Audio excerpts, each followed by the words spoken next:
So sometimes when something happens to you, you may say, I do not want to hold any responsibility for this. And we say, you really do? No, I'm sure that I don't. I don't like the unfolding of this. Therefore, I would like to explain that it is not about my point of attraction. And we say, yes, it is. And you say, sometimes, I know I would not have done that to me. You say that I'm the creator of my own reality, but why would I create things in my reality that I do not want to experience? And we say, we didn't say you're doing it on purpose. We say you're doing it. We didn't say that you're deliberate in your thought. We say you're thinking. We didn't say you're aware of your thought. We say you're thinking. We didn't say that you are deliberate about every thought. Sometimes you're influenced by the thoughts of others. This business of deliberate creation is about thinking deliberately. It's about projecting your thought. It's about thinking on purpose. Thinking is not what we're really asking you to think about. Feeling is what we're asking you to think about. We're asking you to think about feelings. That's just weird, isn't it? We're asking you to think about feelings. We're asking you to feel about feelings. We're asking you to translate vibration through your emotions rather than through your mind. We're asking you to care about how you feel, to feel your way to a thought. We're asking you to find vibrational alignment with who you really are and then think, yeah, that's it. That's what we're asking you to do. We're asking you to think with the whole of who you are rather than with a fragmented version of who you are.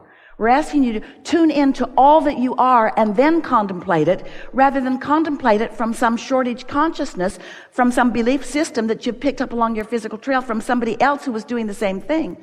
We're asking you to think from the inside out rather than from the outside in. That's what deliberate creating is. It's caring first and foremost about your alignment with who you really are. So, your source energy in physical bodies, the larger part of you remaining non-physical, completely non-physical, remembering who you were, but not giving much attention to who you were before you became who you are. Ooh. Well, what do you mean who I am? Who you are vibrationally. There is a vibrational version of you that always precedes the manifested version.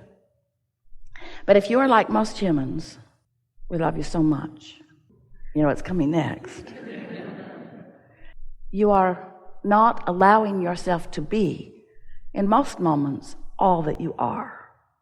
And as you begin to contemplate that and reach with a little more deliberate intent into the frequency that is really you, as you accept that your life, your magnificent life, your detailed precision, leading edge, sifting and sorting life experience is causing a constant expansion of who you are. And that expansion matters. It matters to all of us. It matters to you. And it matters to you in your physical format because that, above all other things, speaks to how you feel right now. So let's say you've been banging around in this physical experience. You have, haven't you? And you've been picking up things along your physical trail, and you have ideas, you have feelings of purpose, you have a placement in life experience, you have relationships, you're having exposure to life, and you think about the life that you are having exposure to. But there's something important that we want you to know, to remember, to know and to remember. And that is, there's a larger part of you who is having exposure to the life that you're having exposure to, who also has an opinion about the life that you're having exposure to that is resistance-free.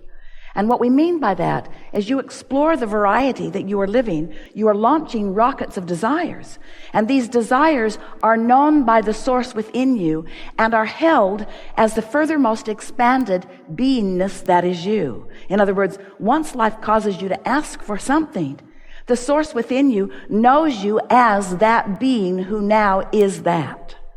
So there is a vibrational version of you who is experiencing all of the prosperity that you've been reaching for, who is experiencing all of the clarity that you are asking for, who's experiencing the vitality and the knowing and the alignment and the fulfillment and the satisfaction, all of the things that you want from life, that part of you is already living. So as you become aware that there is a non-physical part of you who is exposed to the life that you are living and who cares about the life that you are living, who loves whether you're loving or not, who knows your value whether you know it or not, who is pleased with where you are whether you are or not, as you understand that there is that part of you who is having that experience, and then you emotionally do your best to blend with that version of you. Now, you tune yourself little by little to the fullness of who you are. And in that wholeness, life is really, really good. And because you've tasted that wholeness from time to time, you can't go back from it, can you? That feeling that there's something more isn't about another car in your garage, although they are nice to have.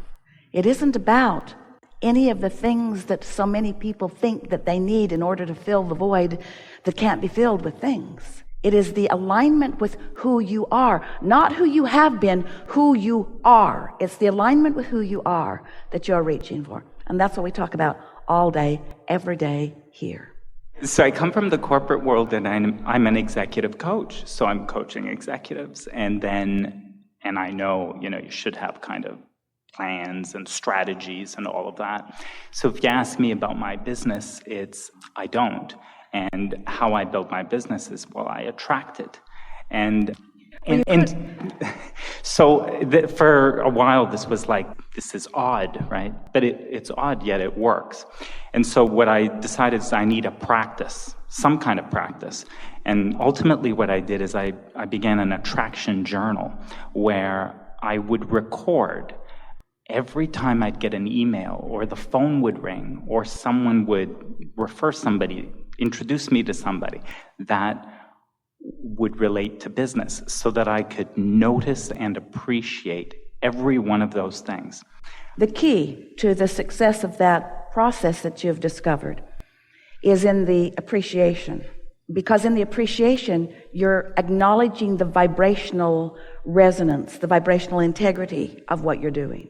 Just keeping the journal in a sort of attitude of justification would actually backfire. Got it. But as you are noting and in your noticing and in your recording and in your appreciating, appreciation is the most important part, you are actually practicing the vibration of success.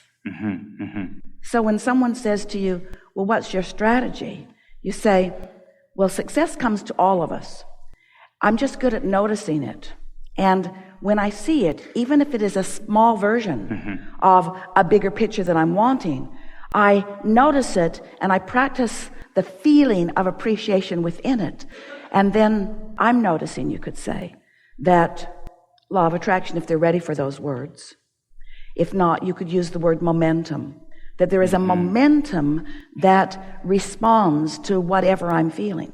So if I'm focusing with appreciation on something that feels good to me, it always becomes more.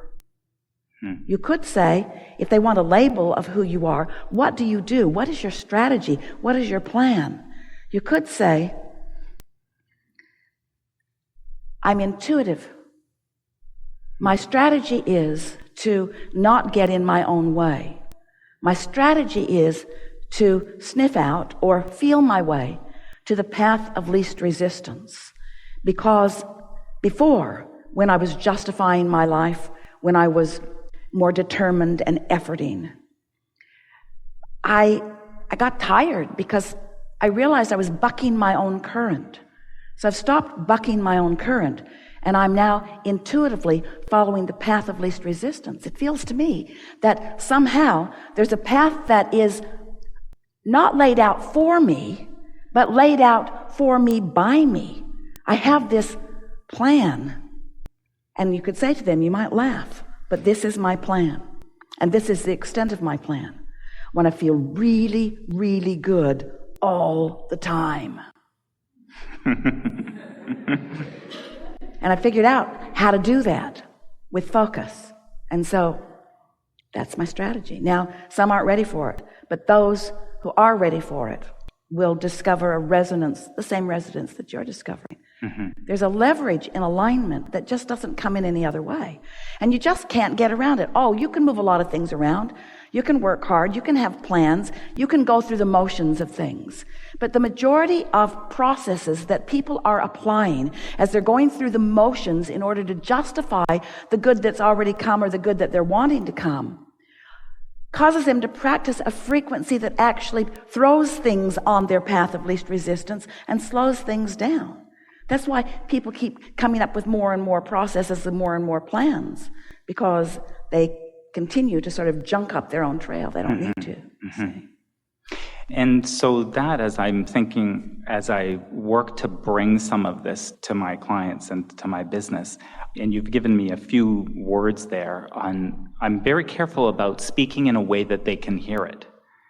So that... And yet, you're not wanting to honor their flawed belief systems that are holding them back. Right. That's the tricky part about approaching people who maybe aren't ready for the intuitive part of this. But as you begin speaking, as you continue to speak more and more in terms of what you know to be, use words like gut feelings, intuition, right place, right time, things lining up, unseen forces, trends in the marketplace, sensing of what those trends are, aligning well, being more efficient, having more fun in all of it, not trying so hard, getting out of your own way. All of them understand all of that. Mm-hmm. Use sports metaphors. It's like having trained your physical body into capability along with everybody else that's playing this game in a similar way, but having the edge because you are intuitively knowing where that guy's going to be. You already know how tall he is. Those stats are available to everyone. You know how tall he is. You know how often he makes that shot. You know how often he assists. You know how often he plays the game well. You know how many wins and how many losses. You know a lot about that guy. But right here, right now is the only thing you want to know. And what you want to know right here, right now is where is he going to be in relationship to where you're going to be? What's his relationship going to be in relationship to what you want? This is in the moment timing that you're teaching them. You can't teach someone how to be in the right place at the right time in a dynamic moving basketball game or in a dynamic moving economic market.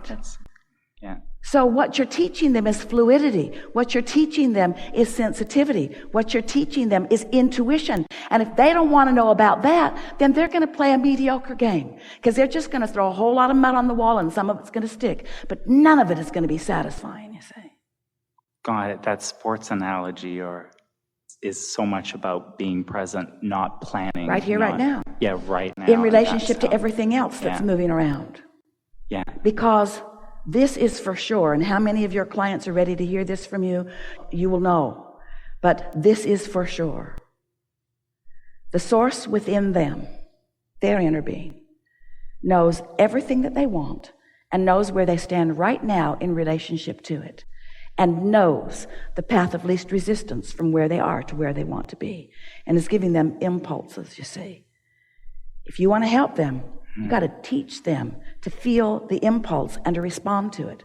And until they start feeling one and following it and seeing where it leads, they're not going to know if the impulse is coming from connection or if it's coming from fear, if it's coming from desire or if it's coming from belief, if it's coming from something wanted or if it's coming from an awareness of wanting to guard against something unwanted. You have to play this game with the knowledge that you can provide for them before you can be the intuitive, in the right place, at the right time, having a good time, being that you were all born to be. You see? Yeah. Isn't it fun? It is. And when you think about it, would you like it to be any other way? Really, you say you would, but you don't. Sometimes you feel like you want to say, all right, everybody just stand still and let me get a bead on where you are. Just stand still. Let me think about it. Like the sports announcers, they freeze the frame and then they draw on the picture. And Esther thinks, anybody could do that. Turn it back on and figure it out, smart guy. In other words, you got to be in the game. You got to be in the game. And you got to care about your placement in it, you see. Yeah.